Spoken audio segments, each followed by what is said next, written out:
Good afternoon, ladies and gentlemen, and welcome to the last fourth session of today's event.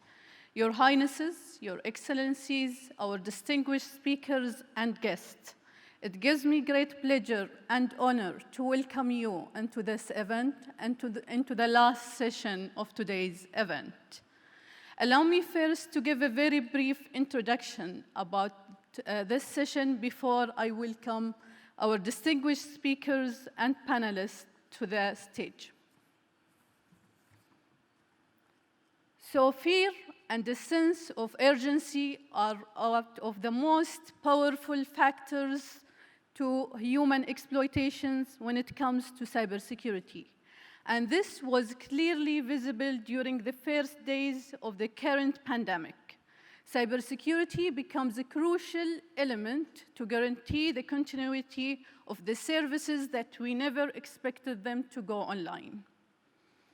In the Defense of Japan 2020 white paper, the Japanese Ministry of Defense argues that the future of the warfare in the Indo-Pacific and throughout the world will be shaped in three main domains, which are space, electromagnetic spectrum, and cyber domain. The focus on the cyber domain, of course, is not unique to Japan only. It's a global trend across different nations and countries. Increasing reliance on the cyber domain by state and non-state actors is designed to achieve lots of strategic, tactical, and operational objectives. The actors are leveraging the new advances in the technologies, such as artificial intelligence, to weaponize the social media and exploit the political, cultural, economical, and social divisions in and across societies throughout the world. Especially concerning is AI-enabled disinformation campaigns that leverage smarter and more human-like smart bots, fake pictures, and profiles. Your Highnesses, Excellencies, and distinguished audience, this panel will assess the dimensions of an ongoing competitions in the cyber domain and seek to understand the new threats that emerge from the current pandemic. It will also look into how governments, industries, and academia can collaborate together in order to build more resilient community against the emerging threats. Without any further ado, I would like to invite my distinguished panelists on the stage. His Excellency Dr. Mohammed Al-Kuwaiti, the head of cybersecurity in the United Arab Emirates government, and the chair of Cybersecurity Council UAE. Welcome on stage, Your Excellency.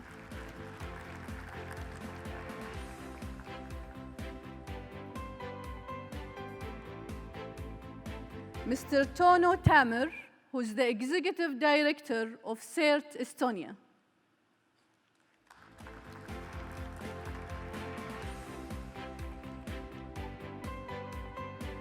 Vice Admiral Dinesh Kumar Tripathi, Director General, Naval Operations, India.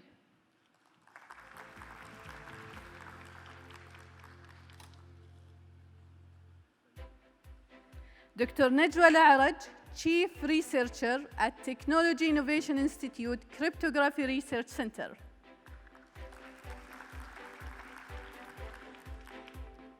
And our last but not least distinguished panelist, Mr. Marco Obizo, who's joining us online. He's the Chief of Digital Networks and Society Department in the Telecommunication Development Bureau, International Telecommunication Union, ITU.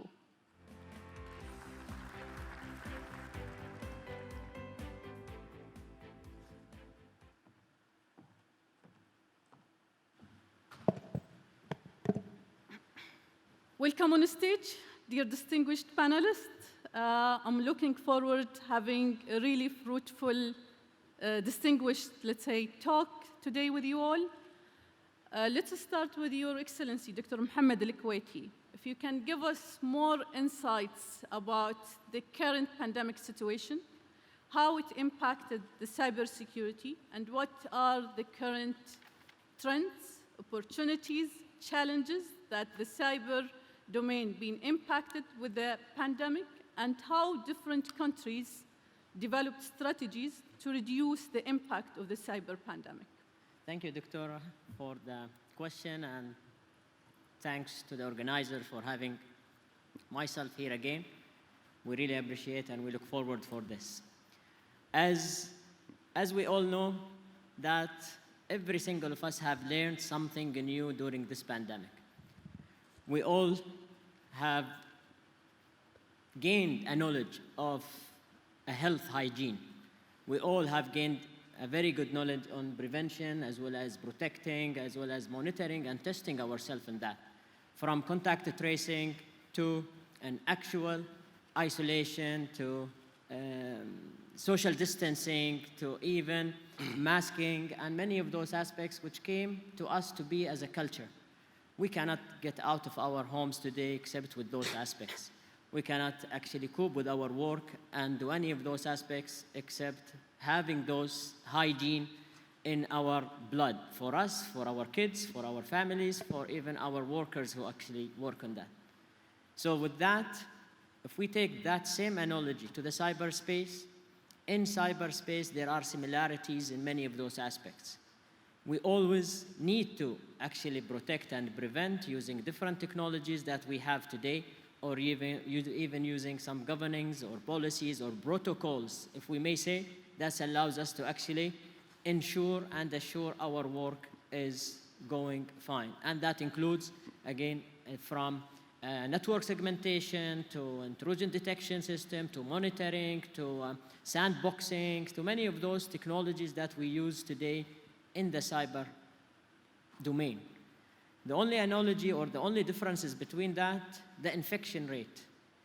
In the biological pandemic, the infection rate, we always use it, you're used to know it's 1 or 2, or maximum it reached in this pandemic, for example, to 16 or 17 infection rate, where a person can easily infect those 16 or 17 personals. However, in the cyber domain, one single virus can infect a whole mass quantity of PCs, servers, computers, networks, clouds, you name it. And this is what really matters here. The infection rate is very huge compared to a biological pandemic. This is actually added to this complexity, the challenges we saw during this pandemic, which is we all were not ready to transfer our job, our work, our education directly to being online. Add to that as well the anxiety and the stress of everybody is looking for new information about the pandemic, which, by the way, all of those adversaries use this weakest link to infiltrate our systems, basically allowing them to send those phishing emails using the pandemic or using some of this information, as well as allowed many of those adversaries as well to really capitalize on the weakest link, be it in the system or an unpatched system or even in the people themselves. And this is what really exaggerated as well as added many of this. So we saw a huge actually increase of many of those cyber attacks in our platforms. The good thing is the readiness of our platforms as well as our infrastructure that help in this. The bad things, the awareness that need to be really enhanced and really worked on from a people perspective. It's really an important aspect, and this is what actually created opportunities for us, increasing many of those campaigns for awareness, as well as enabling us to accelerate and help in transforming towards digital economy. And this is what we really actually build and capitalize on during this pandemic.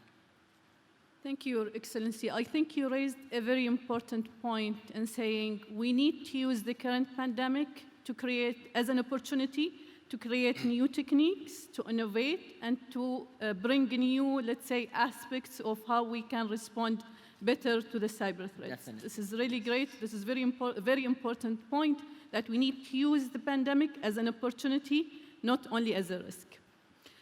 Your Excellency, if you can highlight further on how UAE specifically been resistant against the current pandemic and against the current, let's say, or the recent cyber attacks that were targeting different countries across the globe. What are the strategies that UAE put in place?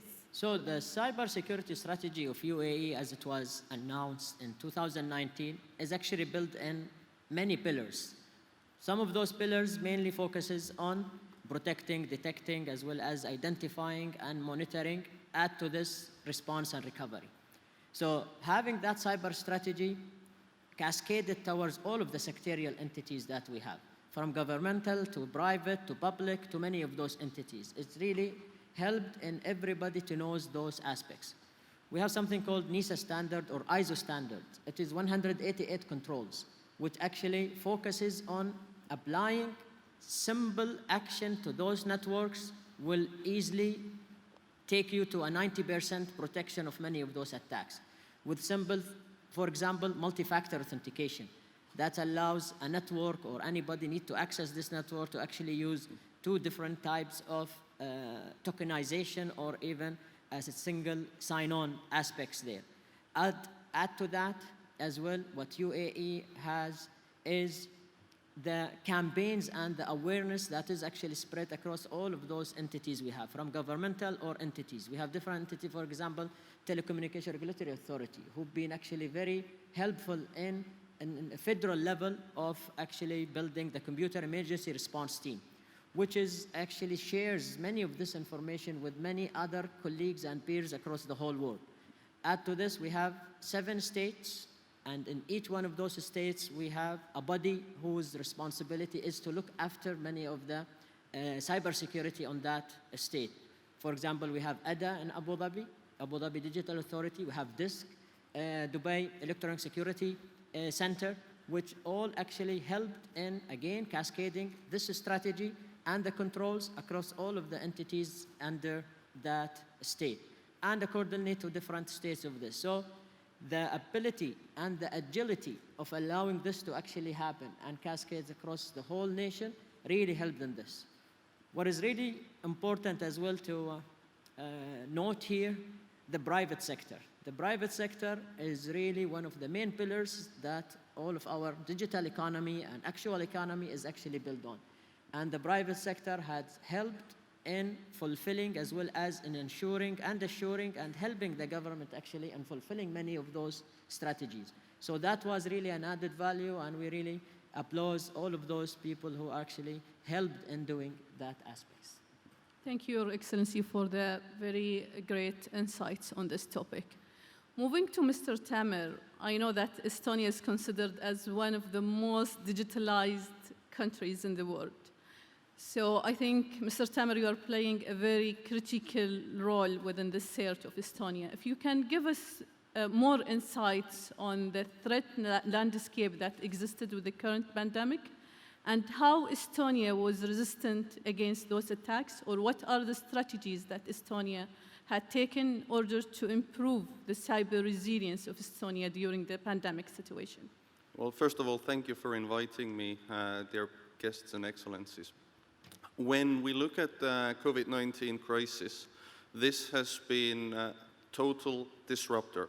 It disrupted our society, but it also disrupted our technology. The society was not able to function anymore as it has used to do over decades and even further. No amount of telework has taken place before like it is today. Those levels will never ever go down to where they were before COVID crisis. We have all learned how to better look after ourselves, how to take care of ourselves. But sadly, we have not yet had a similar crisis in cyber world. We are leaving home with devices still unpatched, vulnerable to viruses in the internet, in the cyber world. We do not take care of good hygiene. We do not educate. We do not demand from vendors and industry partners devices which have these critical factors built in so that I do not need to take care of the device. It does it for itself. I can only benefit from it. So it's important that we recognize those risks when finding the right measures on how to address those challenges. Estonia recently established its third cybersecurity strategy. The key focus there is on prevention. It was already a little bit in the second generation of strategy, but the third generation of strategy, this is the key, absolutely.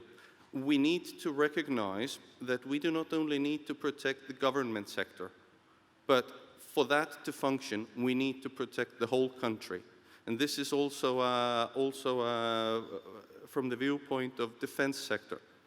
They do not have to look at themselves. They have to look at the whole country because the whole country is contributing for them to function. The threats that we have do not only come from outside our borders. They can come from inside our borders. We had an attack recently where an intelligent water meter was attacking a bank. These types of scenarios we need to understand. Threats can come not only from outside the world, but can come inside the world. And those are the things we can do something about, and we need to do something about, because then we are better able to protect our border. With regards to cyber, what else is key, and we are at the breaking point. SpaceX was mentioned before. It's a great example of how we are not only talking about a global issue, we are talking of cosmic issue, because the data is actually leaving the world. Very soon, we will find a data center orbiting the world, or the Earth. Which jurisdiction it falls to? Who is responsible? How do we protect these? Point-to-point communication over satellite, very difficult to disrupt. So those are the challenges that we need to think when addressing those. You asked, how do we defend? It's not an easy answer to say. Estonia, in terms of ITU, we are number 6 in terms of cybersecurity. And we are also second place in terms of free internet. So typically, they are one or another. Somehow we manage to do the both. If I could give you a magic bullet, I have to say that there is no magic bullet. You have to look at the country as a whole and address the country as a whole. Thank you very much, Mr. Tamer, and congratulations for the great achievements you are having in Estonia. So moving to Mr. Tripathi. Mr. Tripathi, how do you see governments and non-state actors using the cyber domain to achieve their strategic, operational, and tactical objectives? Thank you, Dr. Blushi. Excellencies, ladies and gentlemen, marhaba, good afternoon, namaste. First of all, I would like to thank the IDC and the organizers for inviting me to be part of this international conference and be a part of these eminent speakers. One or two caveats. I'm not a technocrat by any means. I'm an operational man. Over the last 35 years in the Indian Navy, I've been driving ships and driving men who drive ships, as also who support these ships to be doing what they're doing. But I've been lucky that the Indian Navy has taken me through various other assignments, like network-centric operations, the operations per se conducted from ashore, as also the infrastructure, financial planning, et cetera, and given me an exposure to go and learn certain things from abroad. So with that in perspective, coming to your question, Dr. Blushi, and one more advantage I had, I think our whole panelist had, is that being the last in the sequence, you get time to learn from the expertise and wisdom of the previous speakers. So I did that. I made some notes while I was sitting there, and I hope they come in handy as I speak. As you are aware, cyberspace is freely available to both state and non-state actors. It's like air. Anybody can use it. And both have been using it for some time now. So it is not a new phenomenon. In fact, all of us are aware about the 1995 animated Japanese film called Ghost in the Shell. And later, many versions of it came out in many years after that, where the hackers actually alter the mind of a man and make him forced to do certain violent acts. Till the time, of course, he is overpowered by a trained anti-cyber specialist. So this was 1995. We all were young, at least most of us were young that time. Some were not born, I suppose. Based on what we have seen since 1995, war, as we see, is definitely not coming in the manner in which we are used to. Why I say this? Because both state and non-state actors will, and in fact already are, as we speak, will use cyberspace to conduct actions and operations. So there's a difference between actions and operations in the so-called gray zone with plausible deniability. And that is happening again as we speak. Their aim is obviously to create confusion, create disruption, manipulation, spread strategy communication, perception management, spreading misinformation, what Dr. Blushi mentioned, I think, in her opening remarks, et cetera, et cetera. All of you are aware about this. And more importantly, to the targeted groups. So that is happening now, and it is going to happen more in the future. And that has got operational implications in the sensitive areas, including defense. Whilst digitally controlling humans, what it was shown in 1995 movie, remains yet a science fiction, I would say. Cyberspace is becoming ever more enmeshed in what we call the real world. Arguably, whilst mind control is not a reality yet, the ability of digital to affect the real is already a reality. No, play of words. So, in sum, Dr. Blushi, what I would say is that my take in this question which you have asked is that it is not one country's problem, it is the entire world's problem, and therefore it requires a collective and collaborative response from all of us together, jointly. Thank you. I totally agree. I think we can compete in all sectors except in the cyberspace. We need to collaborate in order to have a better resiliency for our nations. So going to our online panelist, Mr. Marco. So Mr. Marco, what are the models? So from your experience, since you are in IT and you are looking at different countries, different strategies in cybersecurity, from your point of view, what are the models? For example, Singapore Total Defense model are useful in understanding how governments can derive awareness and build resilience against range of the cyber threats broadly understood facing a modern, connected, economically advanced country. What are those models that we should follow in order to have a better resilient countries, let's say? Thank you. I hope you hear me well. Yes? Yes, we can hear you well. Okay, perfect. Thanks a lot, Dr. Blushi, and thanks for the UAE government for the invitation. I'm sorry I cannot be there physically, but I'm following very well virtually, so I hope I can contribute.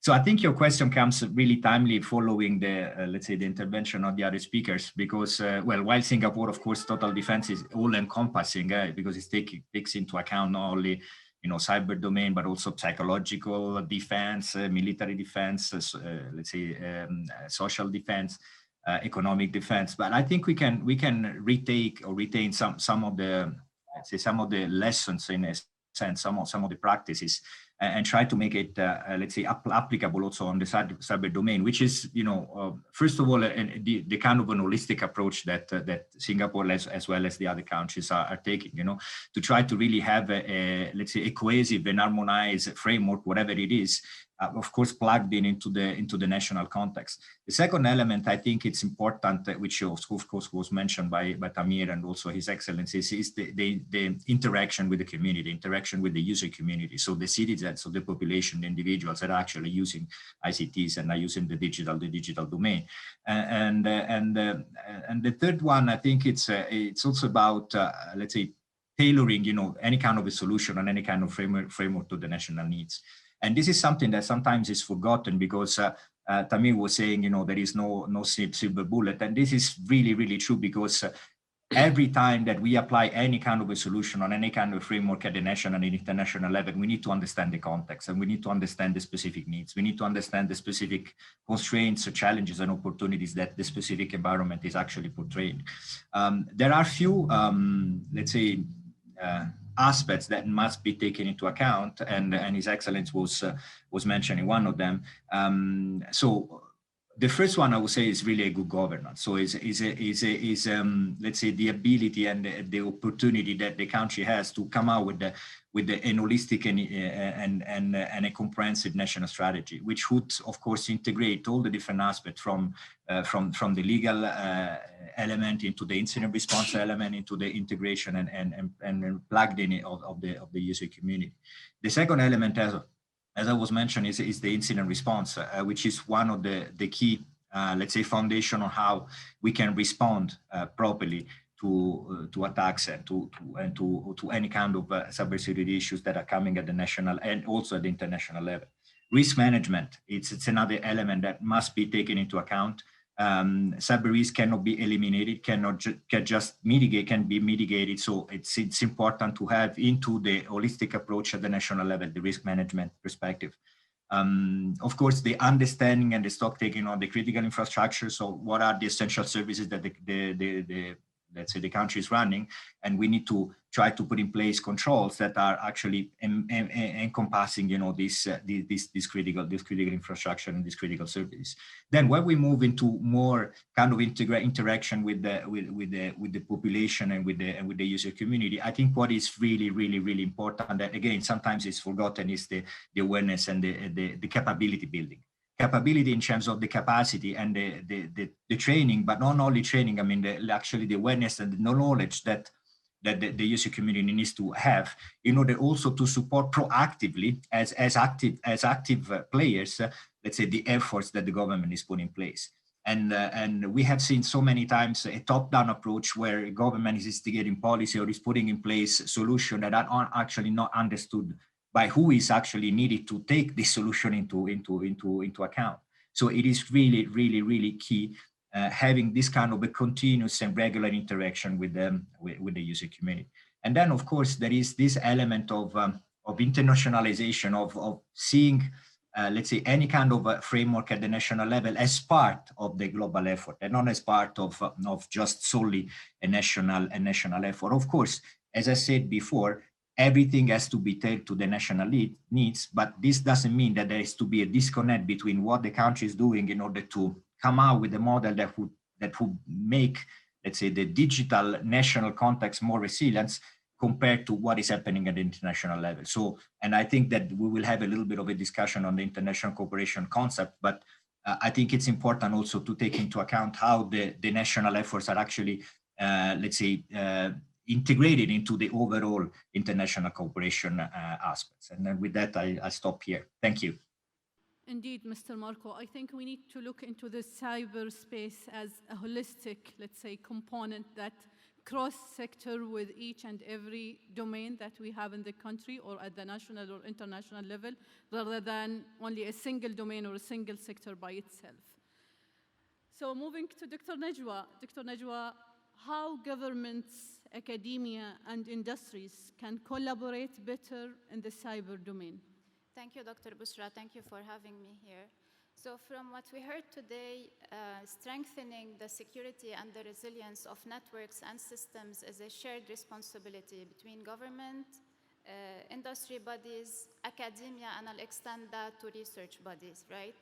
So from a governance perspective, a three-way tight collaboration enables a transparent information sharing. And this means we will have better planning, better resource utilization, better management of threat and vulnerability management, better cyber situational awareness. And at the same time, we heard about proactiveness before. We will have a proactive roadmap to look into trends and trends that will impact cybersecurity somehow, either in a positive way or a negative way or both ways. Today, we know about quantum computing, which we know will enable big computational power. At the same time, it poses a threat to public key infrastructure, which is at the backbone of digital security. We have other trends. We're talking today about artificial intelligence, about machine learning, about cloud computing, edge computing, neuromorphic computing, etc. Now, from a technology perspective, I think governments should recognize the importance of fundamental and applied research that industry bodies and dedicated research institutes have and the academia has. And this is what is being achieved today in the UAE through the Advanced Technology Research Council and TII's research centers. And let me summarize this criticality along 3 points. The first one is this is critical because it enables countries to build sovereign technologies and sovereign building blocks that constitute the backbone of this security, whether we're talking about cryptographic libraries, whether we're talking about communication protocols, whether we're talking about machine learning models that will be integrated in vulnerability management systems and others. The second point why this is critical is that this is how to push the frontiers of technology and position yourself as a technology leaders, right? So it's not only important to catch up with technology, we have to drive technology forward. And this is where you use advanced technology concepts in order to drive, for example, intrusion detection systems. So the question is, how could I use machine learning? How could I use deep neural networks in order to push forward cyber reasoning, self-healing networks, and the others? And the third aspect, which is very important, I think, is that through a collaboration, we can focus and we can achieve a fast ROI on research activities. So through a collaboration, academia, research bodies can realize what's important, both on a country level and a global level, to focus the efforts. And what this leads eventually is that research efforts will come out with IP that is important to move forward. This IP can move into startups and it can build the whole technology ecosystem in a country. Indeed. Thank you very much, Dr. Najwa. I think you raised a very important point about proactive measures. We need to prepare before the pandemic. We need to prepare before the crisis happens. So we need to be proactive rather than reactive. And I think this is what also His Excellency highlighted. In UAE, we are developing proactive measures, strategies, rather than reactive measures and strategies. So coming back to you, Your Excellency, how should we think about information and misinformation campaigns in the age of deepfake and other advanced AI-enabled tools? What are the strategies that we need to take? So this is an important question that we all will be facing soon, if we're not already actually faced. Imagine if seeing is not believing anymore. We used to actually always say seeing is believing. If we believe something, we need to look at it and actually see it. Not only hearing it, not only reading it, but actually seeing that happens in front of us. But now with all of this deepfake, with all of the misinformation and many of those technologies that actually really emerged recently, allows things to be blurred or basically misleading other people's, or even or deceiving some others in that perspective. Imagine a leader comes out on the media with all of the social media, and this is actually another complex thing where the social media allows this to spread in a quicker way and base. So imagine someone comes and says something that he never actually said or never actually even mentioned there. So, and especially if that leader is really has an impact into not only political, geopolitical aspects, but also economical or many of those things. This will really have a harsh, complex reaction and impact towards many of other nations. Yes, it used to be, or it has some kind of an old technologies that is related to that, similar to Photoshops or similar to defacements or hacking or impersonating someone online or all of those. But now with this technology, with all of the AI, that is actually allows this, as my colleague mentioned, with all of the edge computing, with all of the high performance computing, allows this to really happen easier. So it is a complex problem that need to be actually addressed and need to be actually taken on that level, not only from a regional, but also from a globalization aspects in this. It's how we react to that, or how we proactively actually do that. As always, those three pillars of technologies always still need to be there. Human aspects, technology aspects, as well as the legal and policies governing all of this.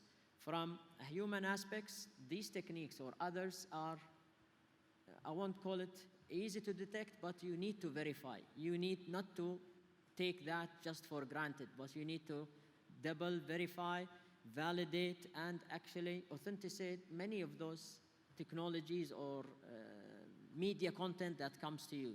And by the way, the technology actually comes handy in here, where as AI used to develop such deceiving techniques, it is a dual use actually in that. So technology as well could help in verifying and validating the legitimacy of many of those contacts, and this is what comes in this. But the problem with that, it's always a reactive measure. It's technology always comes later, and until we play this mouse and cat format aspects in many of those technologies. And this is why the governings need to be there. There is laws or governing type of policies allows this to really be handy and help many of those people who develop this, be it in R&D, be it in academia, be it in private sectors, and many of those aspects. So it's always important to have a framework allows us to actually work easily there. And this will not one, stop the innovation, which is actually needed in many of those aspects, or the creativity, and two, allows us to actually work proactively with many partners to develop that before we get into an actual complexity of such technology. Indeed, Your Excellency. I think the governance is an important element, and here in UAE, the UAE government just established the Cybersecurity Council to handle the governance model across all sectors in the UAE, which is a very good initiative and a very good approach in order to guarantee the governance of the cybersecurity across different sectors within the country. It is one of the most important steps, as mentioned by His Excellency, Minister of AI as well, having a council that overlooks all of these assets and investment we have done in the digital economy, and ensuring the security and the environment for not only government, but also private sectors to easily use that as a safe haven and start working and collaborating with us all to really innovate and takes us to our 2071 centennial AI government. And this is what we needed actually in that aspect. Indeed. Thank you very much, Your Excellency. So, Mr. Tamer, you've been talking about detection, prevention, how that works with the emergence of technology, how you are balancing between the emerging technologies, detection, prevention, and other stuff in cybersecurity. I think we had a bit of conversation about that during the break, but how Estonia is balancing between the two. And do you think that new technologies will bring more opportunities for us or more challenges to us in cyber domain? It's an excellent question. While I'm a firm believer of technology in the sense that if we adopt it, we should use it to the full extent. Only this way we can mitigate some of the risks that come from new technology. At the same time, we should not forget the human element. We cannot use technology to do everything. There's always the remainder, the human element. And for example, what Estonia has done, every government employee has to go through a cybersecurity course and a test once a year, so that they are better able to understand the risks that they are facing every day, whether they recognize this or not. If I look at new technology, I mean, even old technology, connection to the internet. Back in 2000, roughly 56K was the standard with normal dial-up. 10 years from that, 2010, the best you could get was roughly 10 megabits per second. So I can say easily 100-time increase. Nowadays, 1 gig is the typical that you can get. Again, upgrade of 100 times. Looking at 2030, if I extrapolate 1G to 100 times, it's 100 gigabits per second. Looking at some of the new technologies like IPv6, everything is connected to the internet at astronomical speeds. Now, tell me, what could not go wrong if I just throw this possibility out? It's clear that we have to get the technology to operate differently so that safeguards are built in and they are maintained by the manufacturers, so that the consumer does not have to take care of all the nitty-gritty, where they do not always have even the competences of doing that. Not all of us can pilot the plane, but we're quite happy to travel, even on these circumstances. So this is definitely important to push the vendors to do a lot more than what they are doing now. ETSI, European standardization body, has recently released the standard for IoT, demanding a better cybersecurity built into the devices, such as no default passwords or automatic updates. Whether this solves the problem, I don't know, but it's definitely the right step towards a safer future. Yeah, I totally agree with you. And regarding the IoT standard that was released by EU, I think some EU countries took further steps. They are moving now to testing and certifications against those standards. So I don't think that the standard is enough. You need to do more in order to guarantee that the supply chain of your devices, let's say, are secure enough. But at the same time, individually, countries do not have enough buying power to influence the manufacturers. This is something where we need to collaborate together to push for better products. Yes, I totally agree, because Singapore developed their own certification scheme, which is based on EU standard. Finland has developed their own certification scheme. I think collaboration in that area will create a push towards manufacturers to produce, let's say, secure supply chain and the IoT and the critical devices that comes along with them. Thank you so much, Mr. Tamer. So moving to Mr. Tripathi, what are the major challenges and risks that are emerging from the increasingly connected world, and how should we address those challenges? I think Mr. Tamer covered part of that when it comes to the connected world, how we can tackle the challenges in the connected world. Yeah, it's a huge question, and I think we can have a separate session on this topic. Notwithstanding, the world was already interconnected at the same time last year, February 2020. But it has gone a level or two higher in last 1 year. All of us will agree, for obvious reasons, as we are going through this global pandemic. As early as 2016, Mr. Klaus Schwab, the founder and chairman of the World Economic Forum, and who, of course, got this term 4IR, and he wrote that famous book, seminal book, Fourth Industrial Revolution. He alluded that, and I would like to quote that, the changes are so profound, and this is talking in 2016, that from the perspective of human history, there has never been a time of greater promise or potential peril. And of course, with every technology, there is a good and there is a bad And while the good is good, we have to address the challenges which are coming from the bad part. That is what is the question which you are, I think. Now, give you some data about data. How much interconnected we have become.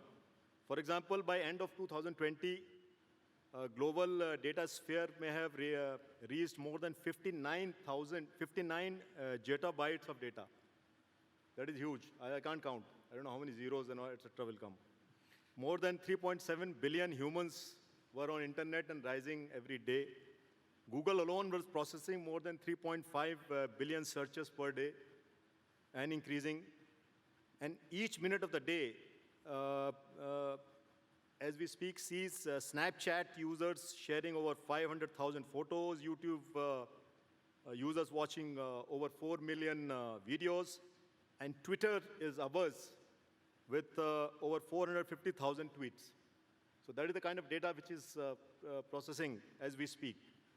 And therefore, we have a huge challenge in terms of privacy, which is a subject for another discussion, and whatever is happening in the world, we are all aware. Cyber security, especially in these sensitive domains, whether it is defense, whether it is banking, whether it is infrastructure development, whether it is in business. Challenges from working from home. Now that again is a separate subject. Yeah. It is all very good to work from home for a week or 10 days or a month, but working from home for months together has got its own challenges. I'm sure some in the audience this will resonate with some in the audience as to what I'm talking about. And challenges posed to the industrial and research and development base because of this huge challenge which we're facing. And therefore, there is a need for cyber security, but more importantly, for cyber resilience. And that is, I think, the main theme of this seminar. So that, I think, you are really caught on spot on. It is not more important, cyber resilience. In my understanding, limited understanding, cyber security is usually defensive or reactive. Whereas cyber resilience is about building, the layers of risk management, whether it is disaster recovery, business continuity, cyber insurance, et cetera, and it is more responsive. That means you're ready to respond. We also need to address the mindsets and formulate policies and strategies. As also look at the technologies which provides us with the tools for cyber resilience, and which was, I think, alluded by our friend from Estonia, who have done really well, along with the UAE in this domain. I must compliment both the countries. Now, some measures which come to my mind are identification of critical assets we have to identify, systems, data, which needs protection at all times. We need to protect our critical infrastructure, whether it is power grid, whatever, services, train, railway lines, electricity, et cetera, water supply. And then be on guard to detect strange events and suspected data breaches. We must never take it lightly and think that this is, a happenstance. Nothing happens on its own. There is a design. So we have to be very, very clear about that. And as I said, having a response capability instead of having a reactive capability. And that will come with this resilience part. And lastly, readiness to recover and restore if the calamity falls at the earliest opportunity of all the capabilities which we desired. At the end, ladies and gentlemen, I would only say, and I said earlier, I think that the cyber landscape is both dynamic, changing very fast, and it is borderless. This forces us to address this problem collectively, collaboratively, and jointly with suitable mechanisms in international cooperation. And more importantly, I think we need to educate the general populace of the dangers which this forces us. So that's all. Thank you very much.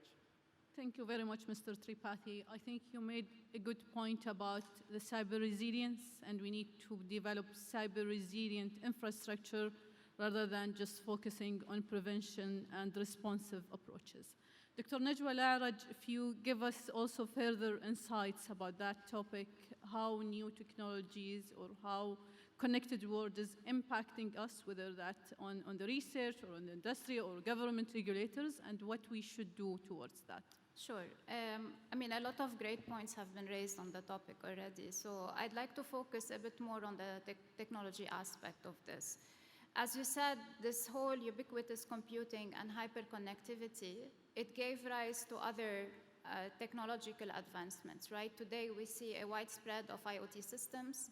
We see an increased adoption of IP-based networks. We see a very big rise in edge computing, in cloud computing. And at the same time, the devices and the communication protocols that we see in this hyperconnectivity are very heterogeneous.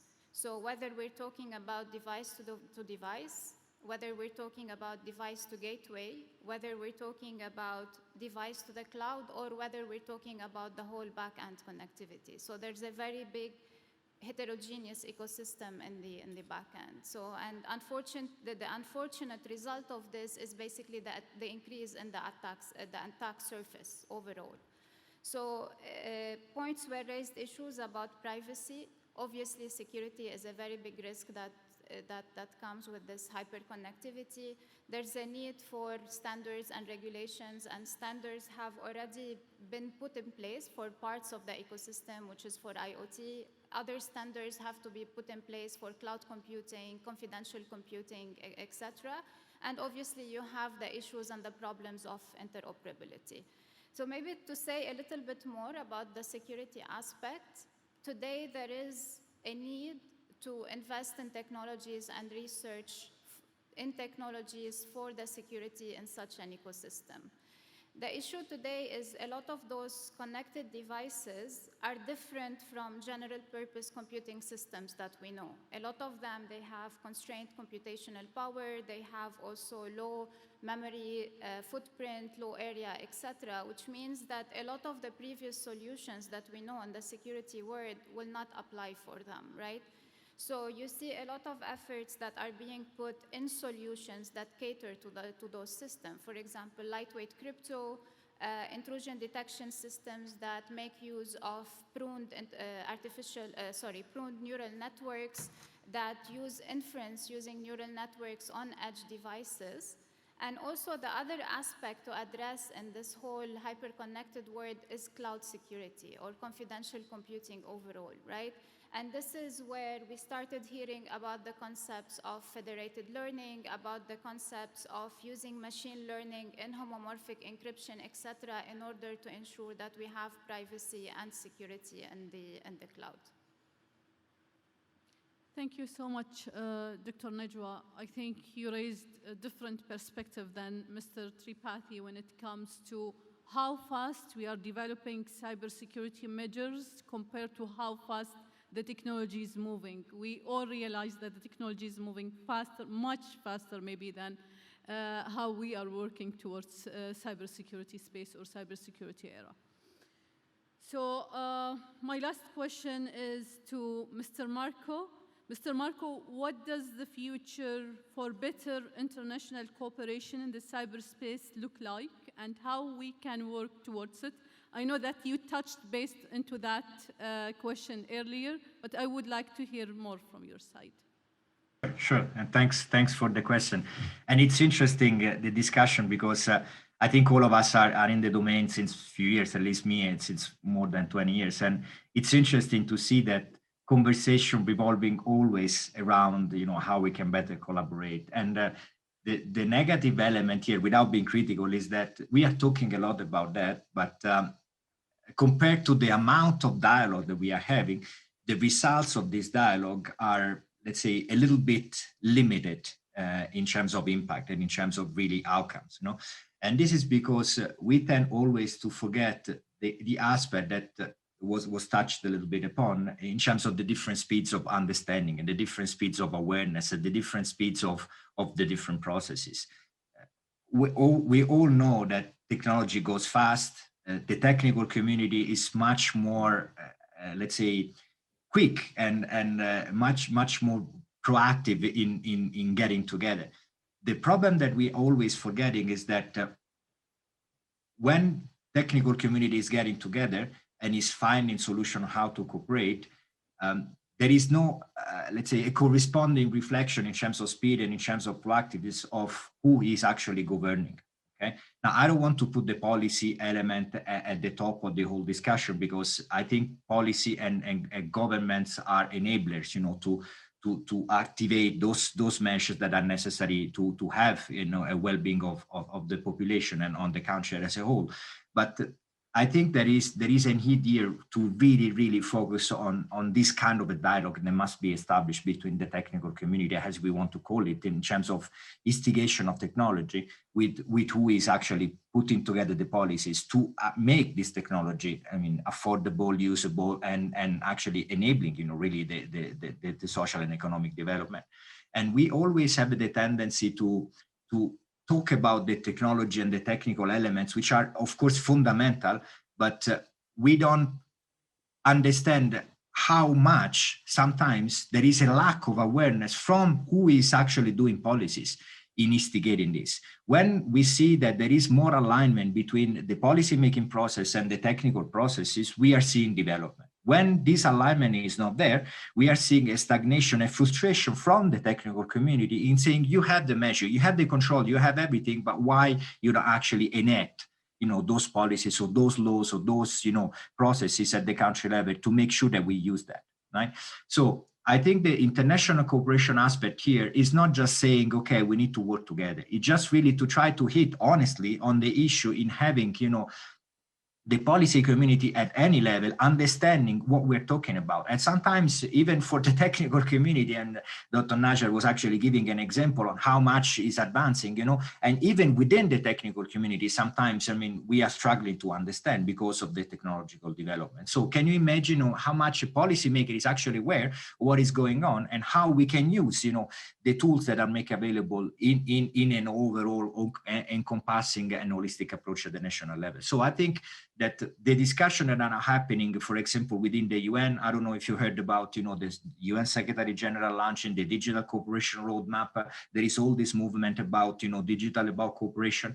And this is really to try to bridge this gap between what is happening really at the ground, you know, compared to how the policy making is adjusting to this, you know, and this is not a new thing. I mean, it's always happening. It's always happened in the past. When a technological breakthrough, then the policy community was struggling to carry on, to actually speed up.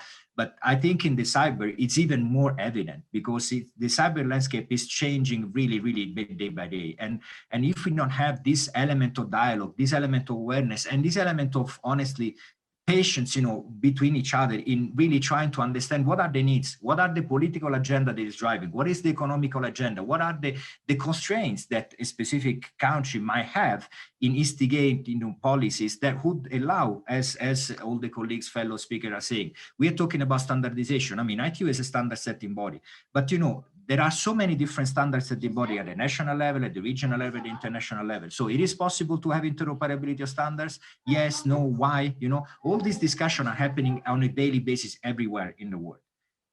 However, you know, there are still a little bit of a struggle in coming out with common denominators. So I think for cyber, the breakthrough might be what is already partially happening in trying to understand and identify what are really the common denominator in terms of measure. And this is what what in the community is talking about confidence building, you know? So you have this kind of a confidence building measure that might be not so technical on a certain extent, but might instigate the process of getting, you know, people aligned and saying, okay, I mean, for this specific, let's say, concept, or for this specific, let's say, building of confidence, maybe our government can chip in. I mean, and then all the technical community and all the technology development should just plugged in, you know. But if you don't have this element of understanding how at the different level, you know, the policies can be let's say, enacted, I think that we will carry on discussing, you know, how the technical community is beautifully cooperating, but there is no reflection really for the life of the citizens. Thank you so much, Mr. Marco. I think it's a very important point when you said we need an actual collaboration true collaboration and cooperation, and we need to have an interoperability across the different standardization bodies and different standards that we have in the cybersecurity. So with that, I would like to conclude this session, and I would like to thank our great panelists for their insights and thoughts. Thank you so much. Thank you very much. Thank you. Thanks. Thank you.